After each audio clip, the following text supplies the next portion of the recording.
الله من الشيطان الرجيم بسم الله الرحمن الرحيم الحمد لله رب العالمين بارئ الخلائق أجمعين باعث الأنبياء والمرسلين ثم الصلاة والسلام على أشرف الأنبياء والمرسلين سيدنا وحبيب قلوبنا أبي القاسم المصطفى محمد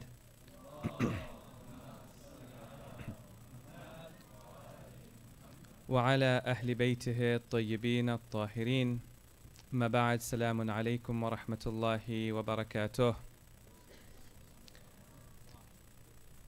When we pronounce the salam, it is an expression of peace, it is an expression of acceptance, and it is also a commitment to the person whom you are greeting. So let us begin our presentation today by making that commitment to Imam al-Hussein. Join me in sending salutations to him. السلام عليك يا أبا عبد الله وعلى الأرواح التي حلت بفنائك عليك مني سلام الله أبدا ما بقيت وبقي الليل والنهار ولا جعله الله آخر العهد مني لزيارتكم السلام على الحسين وعلى علي بن الحسين وعلى أولاد الحسين وعلى أصحاب الحسين. There's a difference between an Islamic community and a Muslim community. A Muslim community is a community that is comprised of Muslims. But an Islamic community is a community that is based on the values and the beliefs of Islam. We don't only want to have a Muslim community, we want to have an Islamic community as well. And last night we started to talk about what makes an Islamic community. And we say that an Islamic community is a community that is made up the way God wanted it to be, the way God has created it. And one of the things that God has done is that He has put cultural diversity within human society. And this cultural diversity is a source of strength and not a source of weakness. We also made a distinction last night between cultural assimilation and cultural diversity. We are not advocating that all of us become one culture.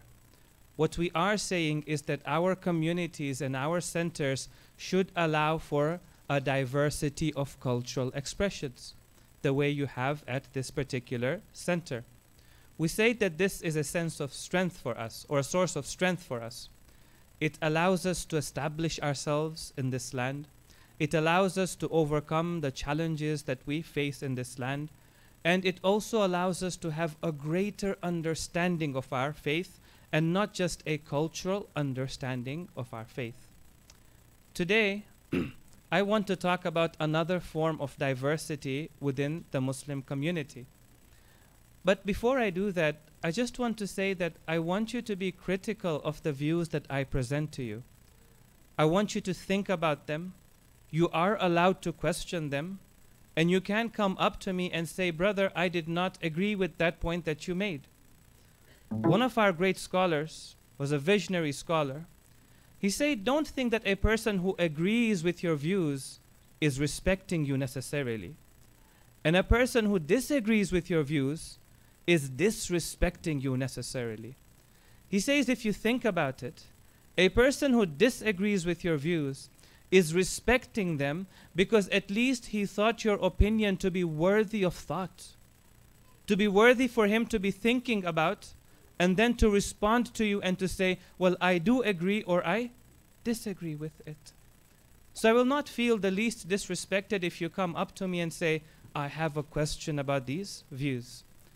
Today, I want to talk about another form of diversity within the Muslim community.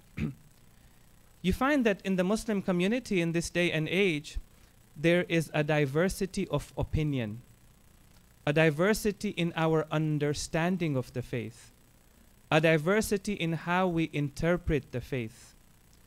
In traditional societies, if you came to a community, generally they had the same opinions.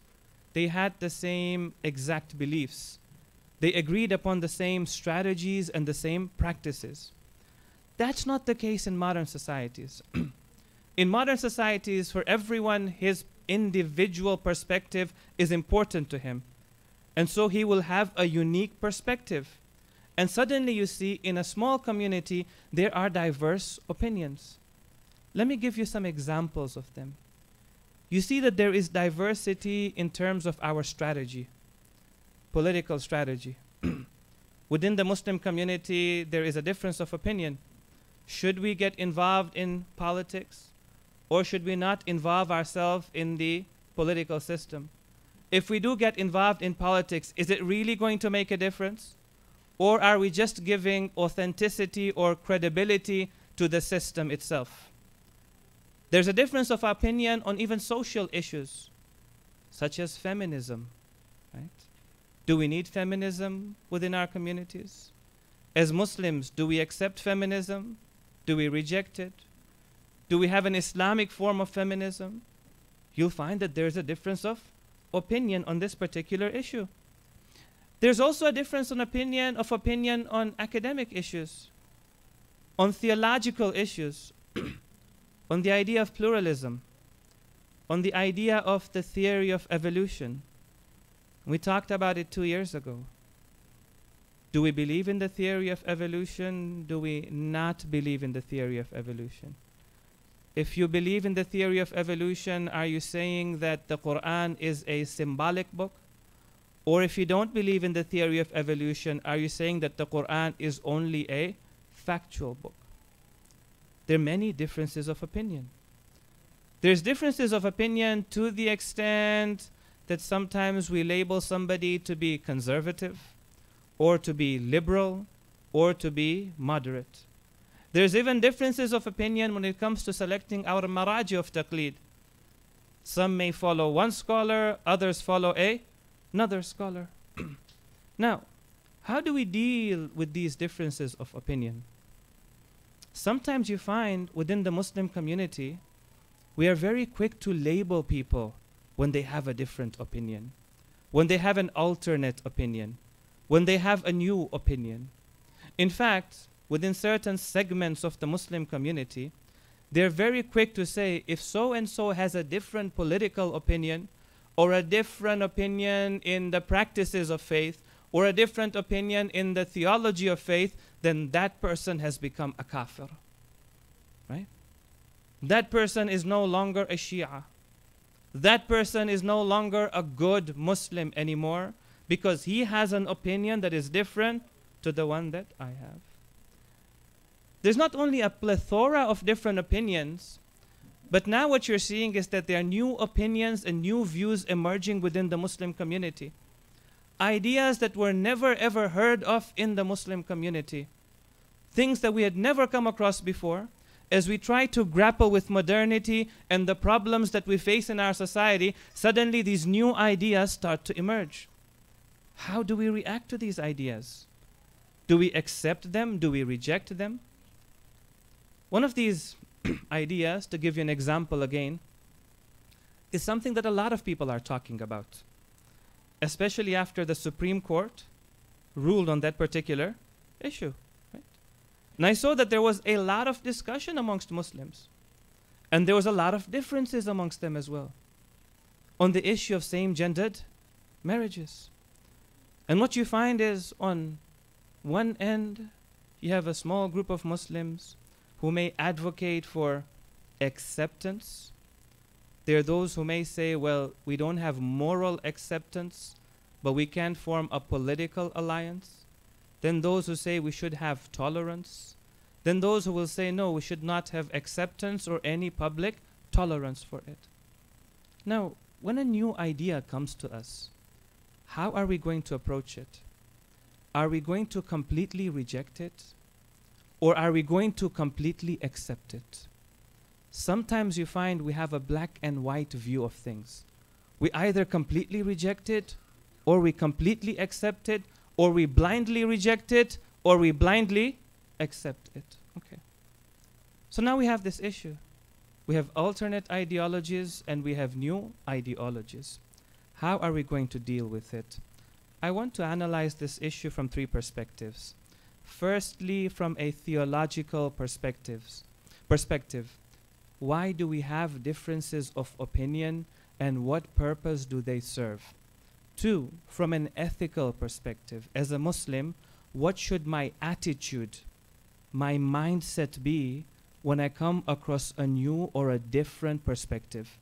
And thirdly, I also want to look at it from a very practical point of view.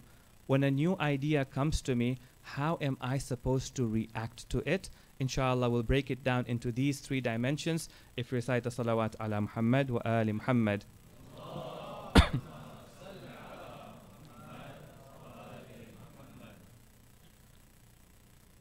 Please recite another salawat.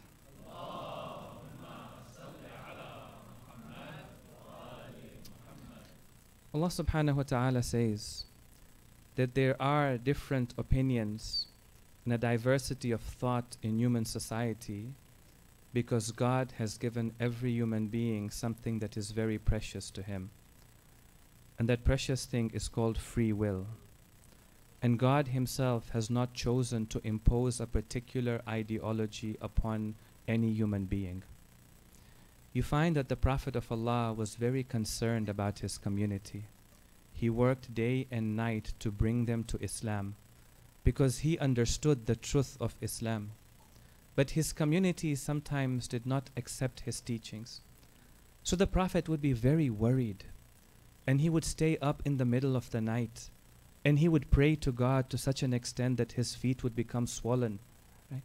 So Allah subhanahu wa ta'ala at a number of times in the Quran, he counsels the Prophet of Allah. In one beautiful verse, Allah subhanahu wa ta'ala says to the Prophet of Allah, وَلَوْ شَاءَ رَبُّكَ لَجَعَلَ النَّاسَ أُمَّةً وَاحِدَةً وَلَا يَزَالُونَ مُخْتَلِفِينَ. If your Lord would have wished, he would have made all of humanity into one nation, all of them having a singular opinion, having a singular ideology, having a singular belief. But God has not chosen that. God has given them free will. And therefore you will see that they are going to have ikhtilaf. They're going to have differences of opinion amongst themselves. This is because God does not want to impose faith upon a human being. God wants him to choose that faith.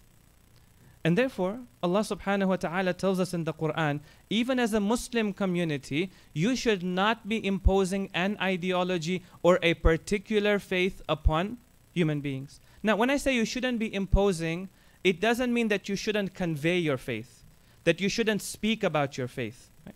Allah subhanahu wa ta'ala, when he talks to the Prophet of Allah, he says, it is not your responsibility to guide them to the right path. وَمَا عَلَيْكَ إِلَّا الْبَلَاغِ. Your responsibility is the truth that you know, you shall convey it, but let the other person choose whether he wants to accept it or he wants to reject it. Okay. As a Muslim community, we should not be imposing faith. Allah subhanahu wa ta'ala says in the Quran, لا إكراها في الدين قد تبين الرشد من الغي. There is no compulsion in religion after the right path has been made very clear from the path of deviation. Now there is a story behind the narration of this or the revelation of this particular verse. There was a man in Medina, a companion of the Prophet who was a Muslim by the name of Abu Hasin. Abu Hasin had two sons. They were youth. And because he was a Muslim, they were Muslims as well. One day a man came from Syria and he was from the Ahlul Kitab. And he was very eloquent in the way he spoke.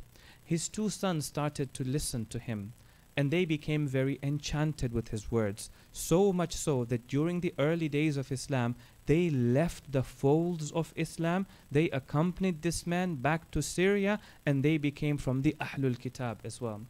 Abu Hasin was devastated. He was very distraught. So he came to the Prophet of Allah and said, Ya Rasulullah, allow me to go and bring them back forcefully, or send some people to bring them back forcefully, and we will make them Muslims once again. Once this man said that, this verse of the Quran was revealed. La ikraha fi ddin. Now, there is a discussion amongst the commentators of the Quran. What is this verse trying to say? Is this verse a legislative verse, or is it a declarative verse? Is it saying what we should do and what we shouldn't do? Or is it saying what we can do and what we cannot do? In very simple words, is it saying that you should not try to impose faith on another human being? Or is it saying something even greater than that? You cannot. It's not possible to impose faith on another human being. You can make another human being practice certain practices. Some of you wake up your children early in the morning, you force them to recite Salat of Fajr. They have to wake up, they have to recite it. You can restrict them, right, from doing certain things. You put restrictions in your house, you put restrictions in the community. You can do that, yes. But can you force a human being to adopt a particular belief? To adopt a particular ideology? You can't do that. Mufassirin of the Quran say this verse is both legislative and also declarative as well. What does this tell us? This tells us that God gave free will to human beings. He gave them free will because He doesn't want to impose a particular faith on them. He also gave them free will and said to us as Muslims not to impose a particular faith on them. And therefore, as a result of that, you are going to have a diversity of faith, a diversity of opinion within human society. And the purpose behind it is that God wants us to consider our faith, to think about it. When we come across alternate opinions, to give consideration to it, and then willingly to choose the best position and the best ideology. Now we come to a beautiful verse of the Quran over here. Allah subhanahu wa ta'ala says, وَبَشِّرْ عِبَادٍ, and give glad tidings to my servants. Who are my servants? What characterizes my servants? The servants of God. وَبَشِّرْ عِبَادٍ الَّذِينَ يَسْتَمِعُونَ الْقَوْلَ. They listen to various opinions. They consider various ideologies. Ayatollah Nasir Makarim Shirazi, he says in his tafsir, it means that as a believer, whenever you come across an ideology, you don't come across it with prejudice. You don't come across it with preconceptions. Right? Sometimes we have prejudice that if this ideology comes from somebody I like, I will accept it. And if it comes from somebody I don't like, I will not accept it. If it's something familiar, I'm going to submit to it. If it's not familiar, I'm not going to submit to it. Right? Sometimes we have preconceptions. Right? And we're just waiting. Even when we are listening to somebody, we can hear them, but we're not listening to that person. Right? Meaning what? Meaning that we're not giving consideration to what that person has to say. I'm just waiting for him to finish his argument so that when he finishes his argument, at that point I can jump up and say, here's the rebuttal to your argument. Meaning I don't really give consideration to what you've got to say. What I understand, I know with certainty that that is the whole truth, and that is all there is to it. Allah subhanahu wa ta'ala says, no. As a believer, you are somebody who follows the truth, wherever you find the truth. فَيَتَّبِعُونَ أَحْسَنَهُ. Having seen all these opinions and all these ideologies, they choose to follow the best of them. Ahsana is an important grammatical word over there, a grammatical difference that God is trying to make. See, sometimes you come across an idea which is wrong. Sometimes you come across an idea which is good and right. And then sometimes you come across an idea which is even more accurate and better than the idea that was good. The believers are those who accept the best of ideas. A believer is always truth-seeking, and he chooses to accept the truth.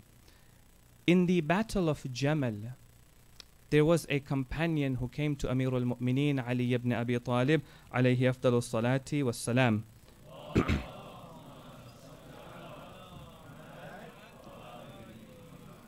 And he says to the Imam, I am very confused. Alaykum assalam wa rahmatullah. I'm very confused. I do not know which side to be fighting on. On this side, I can see you. And I know that the Prophet of Allah has said some very, some very high things about you. On the other side, I see that there are companions of the Holy Prophet. I can see the wife of the Holy Prophet. Should I be on this side or should I be on that side? The Imam said to him, never recognize the truth by looking at which side people are on. The Imam tells him, اعرف الحق تعرف أهله. Know the truth and then you will know who is on the right path and who is not on the right path. The first and most important ethical principle that a Muslim must have is called taslim. Islam huwa taslim. Islam does not only mean peace. Islam means submission, which means primarily as a Muslim, I must always be submissive to the truth, no matter where it comes from, no matter who it comes from. We have this expectation from others, don't we? From those who are not Muslims, from those who are not Shia, we have this expectation, correct? We tell them that as long as you are submissive to the truth, we're not even asking you to submit to God. We're not even asking you to submit to the Quran. All we're asking you at a moral level is that you always be submissive to the truth. Because if you are submissive to the truth, it will bring you to God and it will bring you to the Ahlul Bayt. Let me ask you, this expectation that we have of all of humanity, shouldn't we have that expectation of ourselves as well? That wherever we come across the truth, that we be willing to submit to the truth. One of the characteristics of the companions of the 12th Imam is that they are going to be people who are submissive to the truth. Whether a young person tells it to them or an older person tells it to them. Whether a lady tells it to them or a man tells it to them. Whether a person from his own culture says it or from another culture says it to him. There is an interesting hadith from the 6th Imam. In this hadith he says when the 12th Imam comes, people who will claim to have been in the wilayah of the 12th Imam, people who will claim to have been Shi'as, they will turn away from the 12th Imam. They will reject him. And those who were not in the wilayah of the Ahlul Bayt, in fact, كَعَبَدَةِ الشَّمْسِ وَالْقَمَرِ, they were people who worshipped the sun and the moon. They were idolaters. They will accept the teachings of the 12th Imam. Why? Because this person called himself a Muslim, but did not in his heart have the spirit of taslim. That person did not call himself a Muslim and was not a Muslim only because nobody explained Islam to him, but in his heart, whenever he came across the truth, he always submitted himself to the truth. The second ethical principle that comes from that is something called tawadu'. Tawadu' means humbleness. In the hadith we're told a believer has to have a lot of tawadu'. One of the signs of ibadur rahman, the servants of the merciful Lord, is that they have tawadu'. And when a person has tawadu', there are two angels who will raise him. Man tawada'a lillahi rafa'ahu. Whoever becomes humble for the sake of God, the angels come and raise him. وَمَنْ تَكَبَّرَ, and whoever becomes proud, وَضَعَاهُ, they'll make sure he goes down. Okay? Now when I and you, we think about tawadu' and humbleness, tell me what comes to our mind. What comes to our mind is when I speak, I should be humble. When I present myself, I should present myself in a very humble demeanor. When when I'm in front of somebody, I should dress in a very humble manner. Humbleness is not just a function of the body and the actions. Primarily, humbleness is a function of the heart. We have to have intellectual humility and humbleness. And what that means is something that makes a lot of us very uneasy when we think about it. What it means is that I and you have to accept that it's possible that there are certain things that we have not understood. It's possible that there are certain things that we have not grasped. That although I know some things, that there are other things that I do not know. This humbleness is the key to knowledge. And its opposite, arrogance, closes the doors to knowledge. Because think about it. If I assume that I know everything, or my understanding is the most perfect understanding, would I ever go to a teacher? Would I ever go to the Ahlul Bayt? Would I ever go to the Quran to say, I need to learn from you? Why would I do that? Well, I know everything. But the moment I accept something which is uneasy for me, it's possible that I have not understood things accurately, though I've understood them quite well, then I open the doors towards understanding. 2 years ago, I shared with you a beautiful hadith. And the hadith is beautiful. It comes from the Imams. And the hadith says that there are 3 stages of knowledge. If a person is arrogant, he remains at the first stage of knowledge. And if a person is humble, he progresses to the 3rd stage of knowledge. In the first stage of knowledge, a person thinks that I know everything and there is nothing that I don't know. But if he perseveres, he reaches the 2nd stage of knowledge, where he comes to realize there are some things that I know and there are some things that I do not know. This is a hadith. And then if he perseveres, he comes to the 3rd stage of knowledge. And in the 3rd stage of knowledge, he comes to realize there are a few things that I know and there is so much that I do not know. Okay.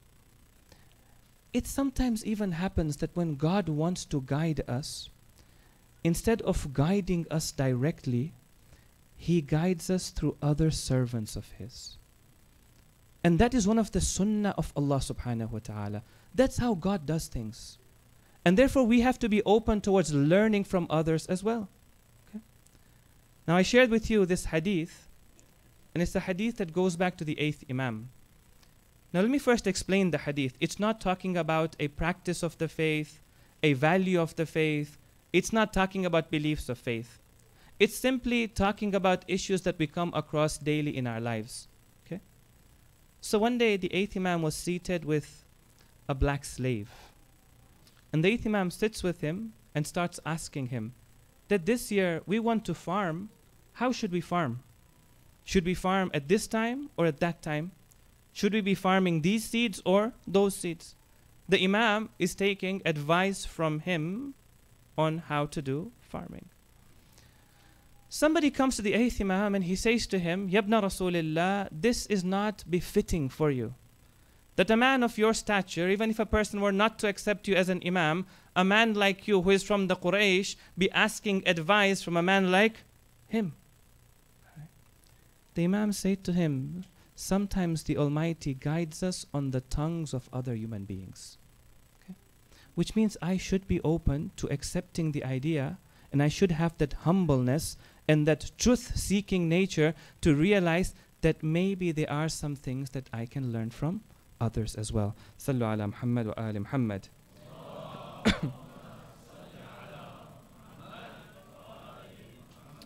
Before we move on to how to react as a Muslim, I should make one more point. That in Islamic history we have found that whenever a community has been tolerant to a diversity of ideas, a diversity of interpretation. By tolerant, it doesn't mean that you have to accept those ideas. It just means that you allow for those ideas to be discussed, those ideas to be considered. You find that the Muslim community has progressed. Our knowledge has progressed. Our sciences have progressed as well. Okay? There was a time when there used to be the Mu'tazilis and the Ash'aris and the Imamiyya as well. And they were all allowed to present their viewpoints. And they used to have conversations about it. And they used to have discussions about it. Therefore you find, if you look at the concept of predestination and free will, of compulsion and free will, they both argued it, and they argued it passionately from opposite ends. You will therefore find that when it comes to this issue, in no religion and no civilization will you find a richer discussion and a richer tradition on the issue of predestination and free will as you find within the Islamic community. Why? because they were allowed to have diverse opinions. You see the same when you look at the discussion between the theologians and the philosophers. As long as they were separated, you find that theology progressed, philosophy progressed as well. Because they both had to defend their ideas and they both had to understand the other person's ideas as well.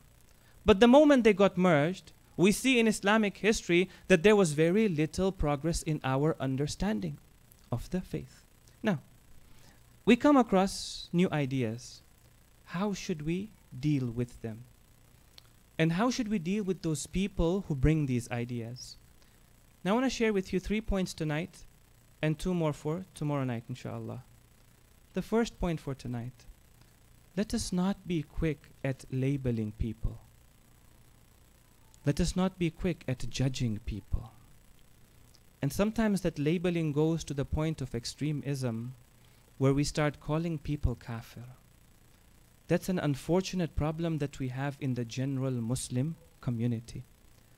Our scholars are very careful in calling somebody a kafir. This concept of takfirism, our scholars are very careful about it, because they know where takfirism can lead to. That doesn't mean that they accept the other idea. No, they will reject it, they will criticize it, they will stand against it, but they will not label the other person very easily. And I'll give you an example of it right now. So let's say if somebody does not pray, is that person a Muslim or not? Is that person a Muslim or not? He's still a Muslim, okay. Then we have in the discussions of fiqh that if a person rejects a daruriyat of the deen, one of the necessities of the deen, some of the scholars have said, then, well, this person leaves the folds of Islam. Right? Meaning what? Let us say that prayer is one of the daruriyat of the deen, right? One of the necessities of the deen. If somebody doesn't pray and he says that, well, you know what? Prayer is not even wajib in Islam. Hijab is not wajib in Islam. Let's use that example. Hijab is not wajib in Islam. Is that person a Muslim or not? It's quieter now. Is that person a Muslim or not? Yes. See what the scholars say, even if a person rejects one of the daruriyat of the deen, if he rejects it because he is rejecting the prophethood of the Holy Prophet, or he is rejecting the validity of the Quran, then yes, that person is not a Muslim. But if he rejects it because he has an alternate interpretation, we disagree with him. We completely disagree with them. We say it is one of the daruriyat of the deen. They are wrong. They should not have that particular view. But if they do have that view, then they are still a Muslim. It's very important that we accept that. Because if we don't accept that, we become very intolerant. And this intolerance that you find today is unfortunately a moral disease. And when you have intolerance and you start labeling people and you tell them that you are kafir, it starts with a very dangerous presumption.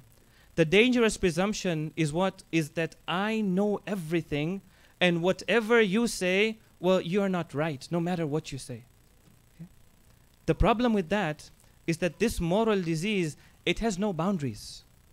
Today it starts with this group, and tomorrow it escalates to that group, and it keeps on escalating, and our circle of concern keeps on collapsing until it comes to me, myself, and I.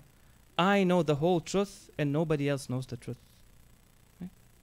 You find in the Muslim community, when they start labeling people and they become intolerant of the other people, when you have these extremists, they first start with the Shia are kafir.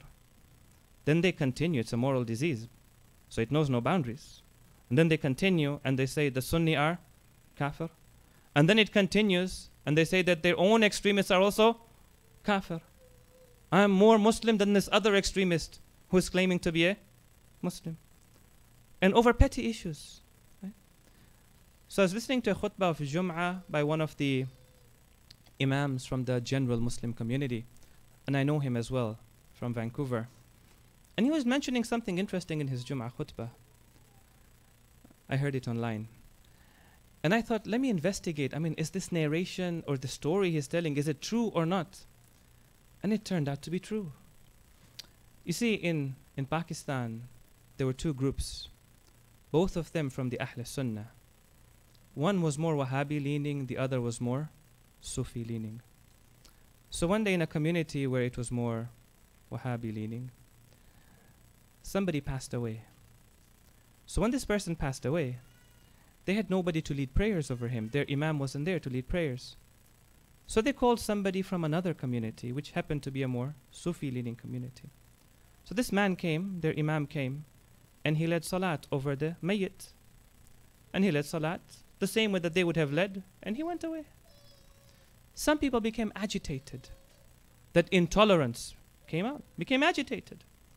So they became agitated. They wrote to their mufti, give us a fatwa about this salat. Is it acceptable or is it not acceptable? Now listen to the answer that you get when you become intolerant of people. He said, one, the salat is batil. All right? The salat is batil. Number two, those who prayed the salat behind him are kafir. Number three, their wives are haram and divorced upon them. You can check it, you can see it online. There's a clip where there's a whole lineup of people standing at the door of the alim's house saying, Ashhadu an la ilaha illallah, Ashhadu anna Muhammadan Rasulullah, O Maulana, recite the nikah between me and my wife once again. Okay. Our scholars are very careful from being intolerant. Let's have that intellectual humility. Sometimes we're very quick to criticize an opinion and to label people even before we understand what they're trying to say. Okay? 2 years ago, we spoke about the theory of evolution. And sometimes you find we have very strong views within the Muslim community about the theory of evolution, that we don't allow for a discussion about that particular issue. But when you come to a person and you ask him, tell me, brother, Ahsant, Sallu ala Muhammad wa ali Muhammad.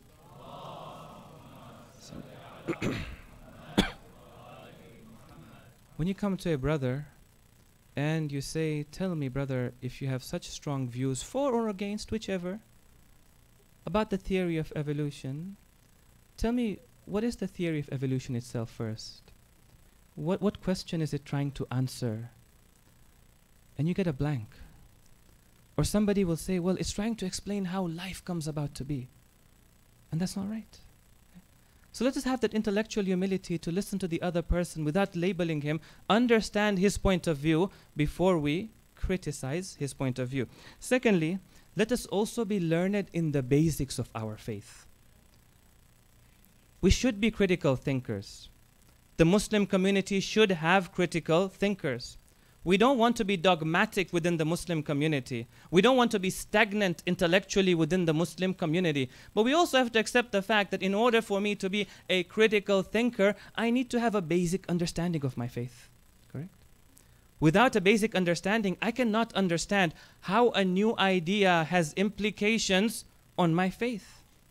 All right? I have to understand what the usul of my deen are. Recently in this community, we're having a wonderful discussion with some of the members of the community. And they were saying that they came across a new idea. And this is how it should be. We come across a new idea, we always come and we ask the scholars or we ask people who are knowledgeable or who we think are knowledgeable about those ideas. So we came across a new idea where somebody was saying that there are similarities between Hinduism and Islam. Right? There are similarities between Hinduism and Islam. And there are similarities because they have rituals, we have rituals. They have places of worship, we have places of worship. They have symbols of faith and we have symbols of faith. Now this person may have had, whoever told them this idea, may have had very good intentions, and I don't want to question their intentions either. Their intention was to bring about social pluralism between Hindus and Muslims. Okay? But we don't have to say that we are similar and we are the same just for me to be able to be kind and to be able to be courteous to another person. Okay? But we do that. Now, when we come across an idea like this, how are we going to evaluate it? Unless we know that Islam is comprised of three things: the beliefs of the faith, the values of the faith, and the practices of the faith. And of these three things, the most important are the beliefs of the faith. And in the beliefs of the faith, the most important beliefs are Tawheed, the oneness of God, Nabuwah, prophethood, and Ma'ad, resurrection. If you want to see whether another religion is close to our religion, then you would compare them on these three things. Do they believe in Tawheed? Do they believe in prophets, even if they don't believe in our prophets? And do they believe in life after death, or resurrection rather, or do they not believe in resurrection? Okay. So knowledge of the faith is very important. Finally, the last point before we end tonight's discussion is when we come across a new idea, let's not completely reject all new ideas, and let's not completely accept all new ideas. Okay? Let's analyze those ideas. Give ourselves time. Sometimes we get taken by the environment in which we are. We become very emotional. Sometimes we look at things from a very zahiri perspective, a very apparent perspective, and we make decisions like that. Okay? Let's not be quick to accept every new idea that we come across. Let's also not reject every new idea that we come across. Sometimes we reject new ideas because they make us uncomfortable. They make us uncomfortable because now you have to accept the fact that maybe our understanding of the faith was not a complete understanding of the faith, that there is a better understanding of the faith. And how can that be possible when Allah subhanahu wa ta'ala has already said in the Quran, "Al-yawma akmaltu lakum dinakum." I have completed your faith for you. I thought that the faith that I had, the practices that I had, were the most complete of faith, the most complete of practices. Right? But the fact of the matter is, there's a difference between the religion and my understanding of the religion. The religion is complete. Does that also mean that my understanding of the religion is complete? Does it also mean that my understanding of the religion is perfect? That our understanding of the religion cannot grow? Right? We have a hadith where the Imam is talking about certain verses of the Quran. He's talking about the first 7 verses of Surah Al-Hadid and Surah At-Tawheed. And the Imam says that these verses of the Quran were actually revealed for the people of the latter times. Meaning what? Meaning that human beings will continue to grow in their understanding of Tawheed, so that at the latter times their understanding of Tawheed will be a greater understanding. So we have to be open to the fact that our understanding can be wrong and our understanding can grow. Ijtihad is based on that presumption. But on the other hand, let's also not be very quick in swallowing the hook, line, and sinker, everything. Just because it's a new idea, I feel like being a rebel. I'm anti-establishment. It runs in my vein. Every time a new idea comes across, I get on the bandwagon. All right? We have to be able to question the presumptions of new ideas. You know, doubts in Islam or in the Arabic language are called shubha. You know why they're called shubha? Because they're shabih to the haqq. They resemble the truth. When you look at them, apparently they look like the truth. But when you go into them and you question the presumptions behind them, you come to realize, no, this is not the truth. This is something that tries to mimic the truth. Okay? We'll give you an example. We'll end the discussion for tonight. There's a philosophy that a lot of people are quite attracted to. And without naming the philosophy itself, you know, it's a philosophy that says that every human being should have an authentic understanding of his responsibilities, a unique understanding of his own responsibilities. Not only should every human being choose his goal in life and his values in life, every human being should make his own goals in life and should make his own values in life. That is what gives human beings freedom. It's the ultimate expression of freedom, if you think about it, they would say. Right? Why? Because not only are you free to choose what values you want to have and what goals you want to have, but you're also Jazakumullah. Sallu ala Muhammad wa ali Muhammad.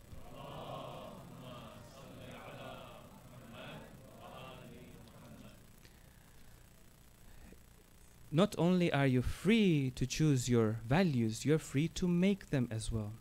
And that gives you a greater sense of responsibility. Because not only are you responsible now for your actions, but you're also responsible for your beliefs as well. Okay? So some people get attracted to that. But have you ever thought about what are the presumptions that go to make this philosophy? What are the underlying foundational presumptions? So these are what the presumptions go like this. Presumption number 1, God does not exist. 2, therefore he did not create us. 3, therefore he did not give us a purpose in life, or we as human beings do not have a predefined purpose in life. Therefore, 4, we do not have any goals in life, nor do we have any standard for values in life. 5, therefore we can create our own goals and our own purposes. What looks so beautiful is based on a presumption of atheism. Right? Therefore, let's not be very quick towards accepting any idea that comes across us and looks inspirational, and just because people are talking about it and there are bestseller books about it and people are coming and giving motivational talks about it, let's also begin to question the presumptions behind those ideas as well. Sallu ala Muhammad wa ali Muhammad.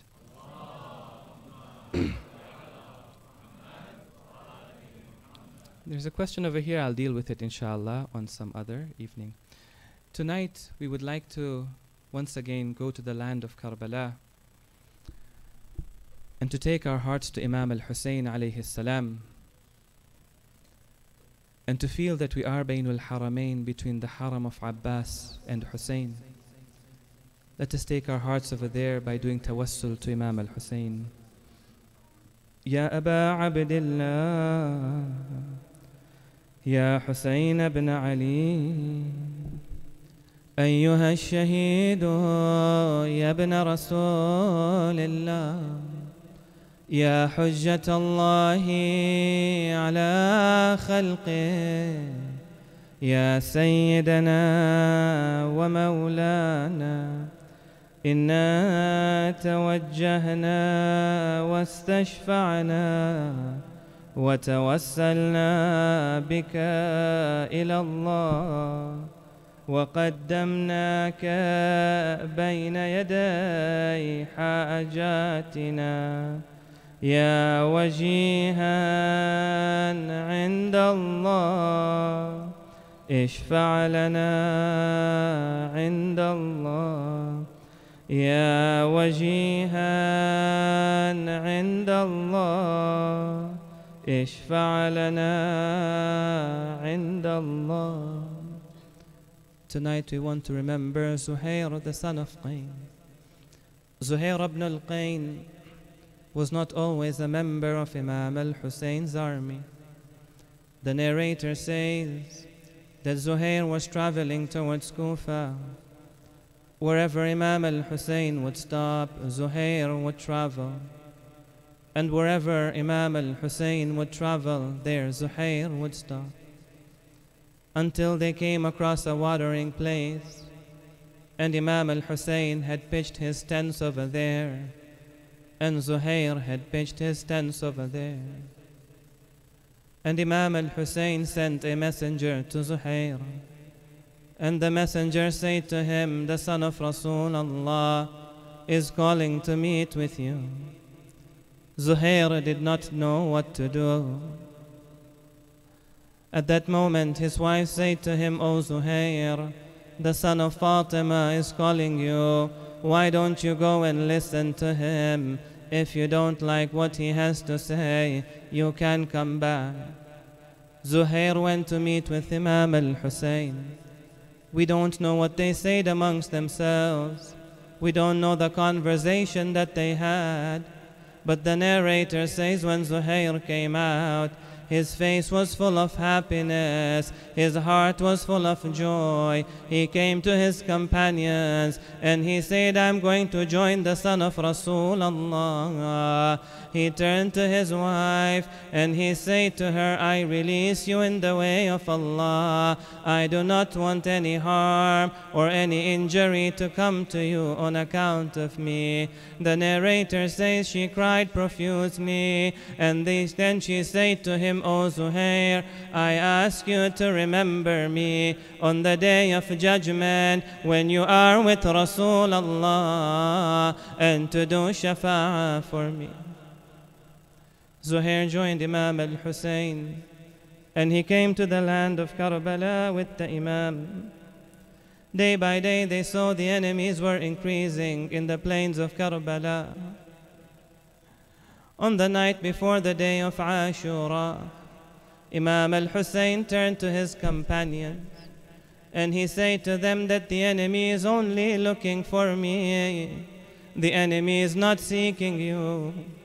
Why don't each and every one of you take a member of my family and use the darkness of the night to leave the plains of Karbala? The enemy is looking for Hussein. The enemy only wants Imam al-Hussein. If you escape in the darkness of the night, the enemy is not going to come after you. When Zuhair ibn al-Qayn heard this, he turned to Imam al-Hussein and he said, Ya Aba Abdillah, Wallahi wadadtu anni qutiltu ثم نشرت ثم قتلت حتى أقتل كذا ألف مرة. By Allah, I wish that I would be killed and then I would be raised and then I would be killed like that for 1,000 times so that I was able to defend you. And Zuhair said to him, وأنا والله عز وجل يدفع بذلك القتل عن نفسك وعن أنفس هؤلاء الفتيان من أهل بيتك. And by Allah, I will protect you and I will protect the children of the Ahlul Bayt. On the day of Ashura, Zuhair ibn al-Qayn, he came out to the enemies of Imam al-Hussein. He gave them a sermon on that day. He said to them, why don't you join the son of Fatima? But they did not listen to him. He asked for permission to go to the battlefield. The narrator says, when Zuhair ibn al-Qayn came to the plains of Karbala, he called out to the enemies, أنا زهير وأنا ابن القين أذبكم بالسيف عن حسين. I am Zuhair, I am the son of Qayn. I shall protect Imam al-Hussein from you. إن حسينا أحد السبطين من عترة البر التقي الزين. Surely Hussein is one of the Sibtain. He is the grandson of Rasulullah. He is from the progeny of purity. Zuhair fought bravely on the plains of Karbala. He protected Imam al-Hussein on the day of Ashura. The narrator says when Imam al-Hussein was praying, Zuhair was standing in front of him. Zuhair was protecting Imam al-Hussein. Alas, he fell to the plains of Karbala and he called out to Imam al-Hussein, Assalamu alayk, Ya Aba Abdillah. These are the salams of Zuhair to you. The narrator says, there was another companion on the plains of Karbala. For as long as this companion was alive, not a single arrow, not a single spear, not a single stone hit Imam al-Hussein. Every time an arrow would come to Imam al-Hussein, he would protect him with his shield, he would protect him with his sword, and sometimes he would protect him with his chest and his face. The arrows would pierce his chest, the arrows would pierce his face, but he would not allow a single arrow to hit Imam al-Hussein. Finally, when he was injured, he fell to the plains of Karbala, and he turned to towards Imam al-Hussein, and he said to him, Awafaytu ya ibn Rasulillah, have I been loyal to you today, O grandson of Rasulullah? Have I fulfilled my responsibility? Ya Aba Abdillah, I pray that the day I leave this world, I should be able to say the same to you. The Imam looked at him and he said to him, Na'am, anta amami fil Jannah. Even before Hussein enters paradise, you will be entered. وسيعلم الذين ظلموا